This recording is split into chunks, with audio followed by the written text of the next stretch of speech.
Why does everyone hate Bill Gates in 2023? During the 1980s and 90s, everyone hated Bill Gates. You could compare his reputation to that of modern-day Mark Zuckerberg or Jeff Bezos. Bill had done everything from trying to monopolize the internet and software industry to stealing product ideas from competitors. In fact, Microsoft was almost broken down in 1998 for being a monopoly. Yet after he stepped down from Microsoft in 2000, his reputation had been mostly positive. He was seen as the most generous billionaire, who initiated the Giving Pledge and donated more than $50 billion to charity. He was fighting for causes like climate change and clean water in Africa. His reputation has been tanking again, and people are asking whether Bill Gates really changed. From his shady donation practices to his relationship with a man named Jeff, things are coming out quickly, and he is once again becoming the most hated billionaire. And these things are just the tip of the iceberg. In this video,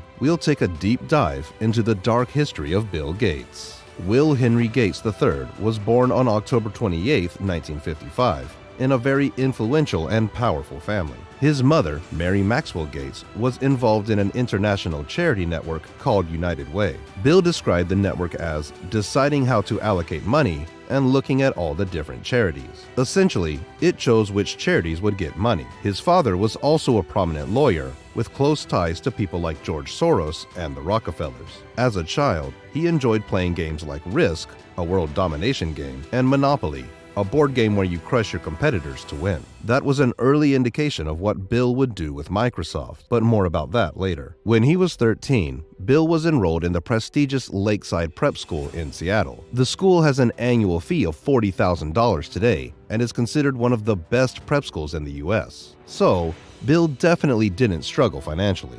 However, he was a small kid and often got picked on by his classmates. You know, the typical tech billionaire story. His parents wanted him to follow in his father's footsteps and become a lawyer.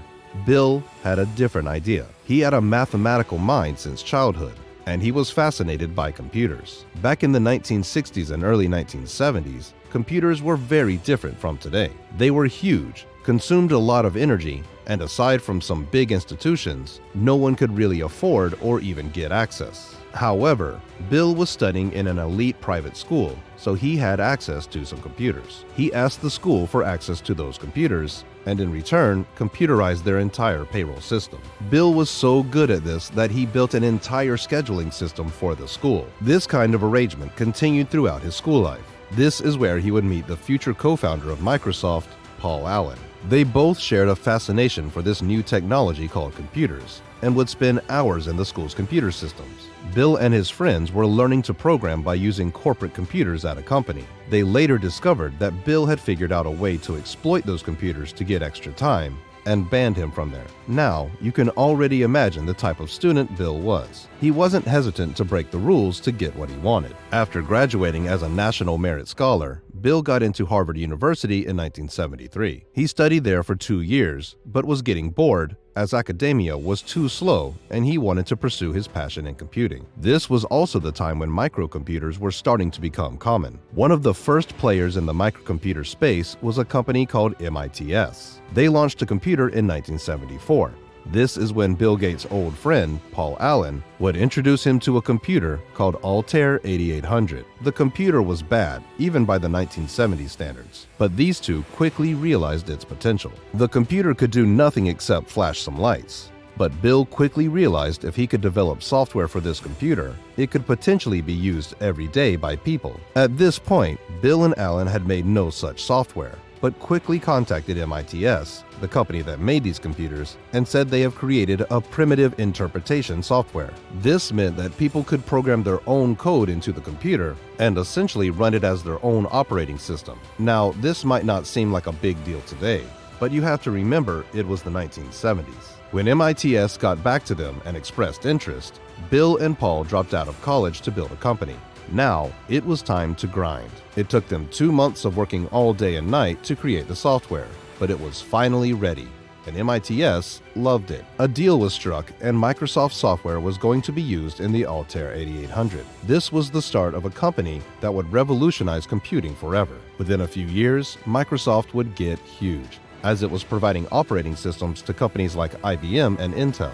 However, This is where Bill Gates would start to reveal his true self. He was so controlling that he personally reviewed every code the company wrote for the first 5 years. If he found something wrong, he would berate and humiliate the employees. This is also when Bill Gates and Paul Allen were starting to have some serious disagreements. Paul didn't like the way Bill Gates handled the hiring process, and both had completely different ideas about the company's future. According to Paul, Bill was secretly trying to gain full control of the company. However, he didn't need to do that. In 1982, Paul was diagnosed with blood cancer. The same disease killed him in 2020. This automatically forced Paul to take a back seat in the company, and now it was a one-man show. During this time, Bill Gates also had the reputation for being an asshole. He would constantly berate his employees and humiliate them over small things. However, this ruthless behavior meant that there was no room for errors, and this allowed Microsoft to grow rapidly. By 1985,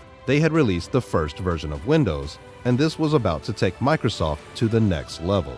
However, there was a problem. You see, during that time, a similar company by the name of Apple was working on something similar, and Steve Jobs had hired Bill Gates to build a GUI for his computer, Macintosh. When Microsoft released Windows 2.0, it was very similar to Apple's interface, and Steve Jobs was outraged. This would mark the beginning of one of the greatest tech rivalries in history, and this legal battle would be drawn out for 8 years. Ultimately, the court sided with Microsoft, as it argued it had been developing something similar much earlier for IBM. After a few years, Microsoft was growing rapidly in the OS industry, and Apple was falling from grace. This is when Microsoft would launch Windows 3.1, its biggest success yet. Microsoft advertised it heavily and sold over 3 million copies just in a few months, and the success continued. By the time Microsoft released Windows 95, it was so popular that it sold 1 million copies in 4 days. Microsoft had become a complete monopoly by this time,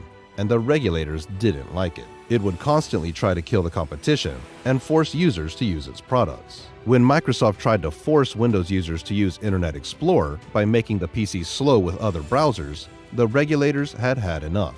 So, in 1996, the US government filed a case against Microsoft for breaking it apart. The idea was to break Microsoft into 2 companies, one for software and another for hardware. But Bill had seen it coming, so he had the perfect defense. Just a year earlier, Apple was on the brink of collapse, and Bill Gates had saved it by investing $150 million.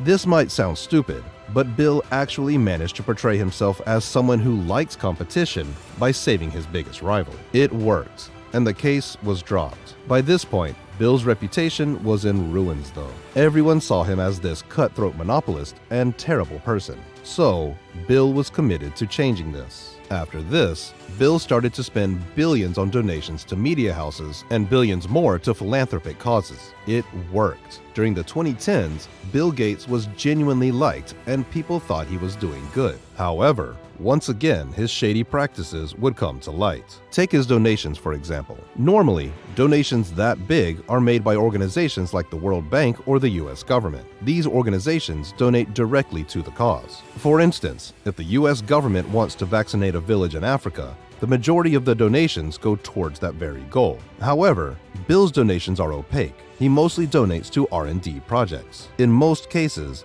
these projects are run by for-profit companies like Pfizer or Johnson & Johnson, and these companies turn around and sell these vaccines at ridiculous margins. So, who is actually profiting here? The Western companies or the people in Africa? Bill Gates is also notorious for protecting the intellectual property of his charities. The whole point of charity is to give access to as many people as possible and better humanity. And I'm not just talking about suing companies infringing on his intellectual property rights. He has literally lobbied to make intellectual property rights for charities tighter. So you have to wonder, does Bill really have everyone's best interest at heart? Bill Gates has also sparked controversy for his association with a despicable man called Jeff, and reports say his wife divorced him because of such a connection. So, what do you think about Bill Gates? Has he really changed, or is he the same person trying desperately to change his public perception? Let me know in the comments down below. I'll see you in the next video.